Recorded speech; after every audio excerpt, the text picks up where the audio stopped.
ஆத்மாவே குரு என்பதை நன்கு உணர்கிறேன். இப்ப பகவான் கொடுத்த விளக்கத்துல இருந்து இவருக்கு புரிஞ்சிருச்சு. ஆத்மாதான் குருங்கிறது எனக்கு புரியுது. ஆதலின் என் சொந்த இடத்திலேயே விசாரணையும் தியானத்தையும் செய்யலாம் என்று நினைக்கின்றேன். ஓகே, நீங்க சொல்றதெல்லாம் புரியுதுங்க மகரிஷி. ஆனா நான் என்னோட இடத்திலே இருந்துகிட்டு தியானத்தையும் விசாரணையும் நான் பண்ணனா என்ன, இல்ல பண்ணக்கூடாதா அப்படின்னு கேட்டா பதில்,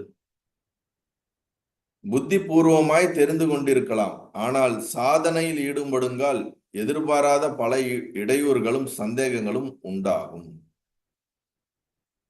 புத்தி பூர்வமாக நமக்கு தெரிஞ்சுக்கலாம். இப்ப இந்த வகுப்புகள்லாம் எடுக்கிறதின் மூலியமாக, சத்சங்கத்தின் மூலியமாக ஆத்மானா என்ன, மனசுனா என்ன, உடம்புனா என்ன, கர்மானா என்ன, இது போன்ற நமக்கு இந்த மற்ற உயிர்கள் என்றால் என்ன, உயிர்களுக்கும் கான்சியஸ்னஸுக்கும் இருக்கக்கூடிய வேறுபாடு என்ன, பரமாத்மானா யாரு, உலகங்கள் இருக்கிறதா, படைத்தவன் இருக்கிறானா, படைக்கப்பட்ட பொருட்களுடைய தன்மை என்ன, இந்த ஸ்தூல பிரபஞ்சம் எவ்வாறு படைக்கப்பட்டிருக்கிறது, சூட்சும பிரபஞ்சங்கள் எவ்வாறு படைக்கப்பட்டிருக்கிறது, இது போன்ற எல்லா சந்தேகங்களையும் நாம சில புத்தகங்களை படிப்பதனாலேயே நமக்கு அறிவுகள் எட்டப்படுகிறது.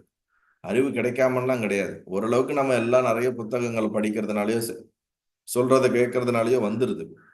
அதான் இங்க சொல்றாரு, புத்தி பூர்வமாக தெரிந்து கொள்ளலாம். நீங்க உபநிஷத்தெல்லாம் நீங்க படிச்சீங்கனாலும், அல்லது நிறைய ஆச்சாரியர்கள் எழுதியிருக்கக்கூடிய பல கிரந்தங்களை நீங்க தொடர்ந்து படிக்கிறதுனாலயோ உங்களுக்குள்ள ஒரு புத்தி பூர்வமான ஒரு தெளிவு ஏற்படும்.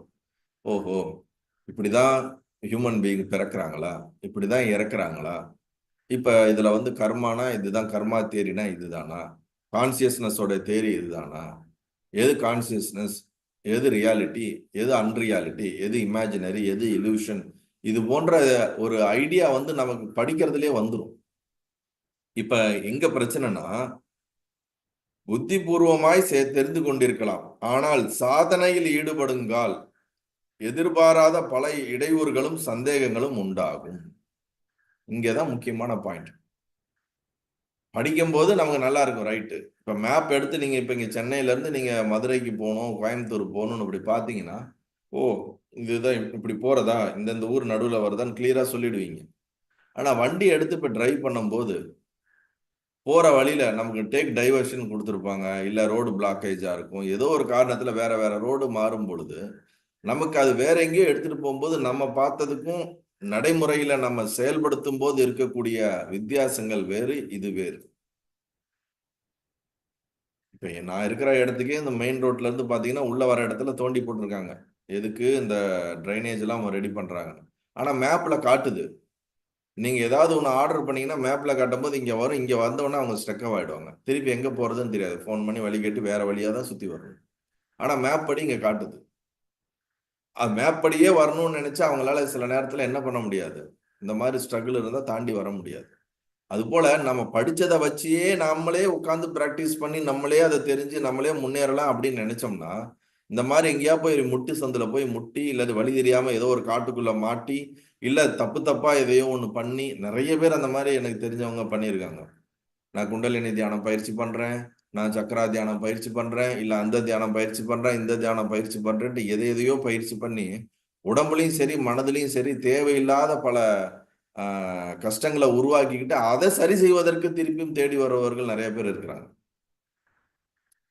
அததான் இங்க சொல்றார், சாதனையில் ஈடுபடுங்கால் எதிர்பாராத பல இடையூறுகளும் சந்தேகங்களும் உண்டாகும். பிராக்டிஸ்க்கு நீங்க அப்ளை பண்ணும் போதுதான் அதுல நிறைய டவுட் வரும். நான் கிளாஸ்ல பல நேரத்துல சொல்வது உண்டு, ஏன் உங்களுக்கு சந்தேகமே வரமாட்டேங்குது அப்படின்னு. ஏன்னா பிராக்டிஸ் பண்றது இல்ல. பிராக்டிஸ் அதிகம் சின்சியரா பண்ணீங்கன்னா டிஃபால்ட்டா நிறைய கொஸ்டின்ஸ் வரும். ஏன்னா அதை அப்ளை பண்ணும்போது நமக்கு ஸ்ட்ரக் ஆகும், ஸ்ட்ரகிள் ஆகும். இது எப்படி இப்படி வருது, இது சரிதானா, இது இப்படி போகணுமா, இது அது நம்ம ஒவ்வொரு இன்ஸ்ட்ரக்ஷனையும் ரொம்ப டீப்பா பண்ணும்போது நிறைய அந்த பாத்துல டிராவல் பண்ணும்போது நமக்கு நிறைய சந்தேகங்கள் வரும். அப்ப ஏற்கனவே அந்த பாத்துல போயிருக்கவங்க கிட்ட நம்ம கேட்கும்போது அதுல பாதி தூரத்துல நம்ம டிராவல் ஆகும்போது சொல்லும் போது ஓகே இதை கிராஸ் பண்ணி போகணும், இதை கிராஸ் பண்ணி போகணும், நெக்ஸ்ட் போகணும் நமக்கு தெரியும். அப்ப நமக்கு சாதனையில் ஈடுபடுங்கள். when you practice, ஆத்ம சாதனைக்கு நீங்க என்னென்னலாம் பிராக்டிஸ் பண்ணாலும் சரி, ஈடுபடும் போது வரக்கூடிய சந்தேக விபரீதங்களை சம்சயங்களை நீக்குவதற்கு பிசிக்கலி பிரசன்ஸ் மாஸ்டர் வேணும். எனக்கு தெரிஞ்சவங்க ஒருத்தவங்க வந்து ஒரு பெரிய இன்ஸ்டிடியூஷன், நிறைய யோகா இதெல்லாம் கத்துக் கொடுக்குற இன்ஸ்டிடியூஷன்ல வந்து அவங்க நிறைய வகுப்பு ஆச்சாரியர்லாம் எடுக்கிறத வச்சு கேட்டு எல்லாம் பண்ணாங்க. அதை வந்து வீட்டில் உட்காந்து ரெகுலரா பிராக்டிஸ் பண்ணும்போது அவங்களுக்கு வந்து ஏதோ உடம்புல முதுகெலும்புல குண்டலினி இதெல்லாம் இதாகி அவங்களுக்கு ஒரு இடத்துல போய் ஸ்ட்ரக் ஆயிடுச்சு முதுகெலும்புல. அந்த மேல ஃபுல்லா கம்ப்ளீட்டா அவேக்கன் ஆகல, கம்ப்ளீட்டா இதுவும் ஆகல. உடம்புக்குள்ள பலவிதமான கோளாறுகள் அவர்களுக்கு ஏற்பட ஆரம்பிச்சு ஒரு அன்ஸ்டேபிளா ஆயிட்டாங்க. அன்ஸ்டேபிளா ஆனதுக்கு அப்புறம் இதை ரெக்டிஃபை பண்றதுக்கு அவங்களுக்கு முடியல. அவங்களால போய் அந்த மாஸ்டர் அப்ரோச்சும் பண்ண முடியல. ஏன்னா அந்த மாஸ்டர் அப்ரோச்சபிளாவே இல்ல. இப்ப இவங்களுக்கு இருக்கிற பிரச்சனையை எப்படி சால்வ் பண்றதும் அவங்களுக்கு தெரியல. அப்புறம் எதையோ எங்கெங்கயோ போய் எப்படியோ அவங்க அதுக்கப்புறம் தன்னை தயார்படுத்திட்டாங்கன்னு வச்சுக்கோங்களேன். ஆனா இந்த மாதிரி பிரச்சனை வரும்போது எங்க போறது? புரியுதா இல்லைங்களா? சாதனைகள் பண்ணும் பொழுது வரக்கூடிய சந்தேகங்களை தீர்த்து கொள்வதற்கு தான் மாஸ்டருடைய பிரசன்ஸ் ரொம்ப மஸ்ட்.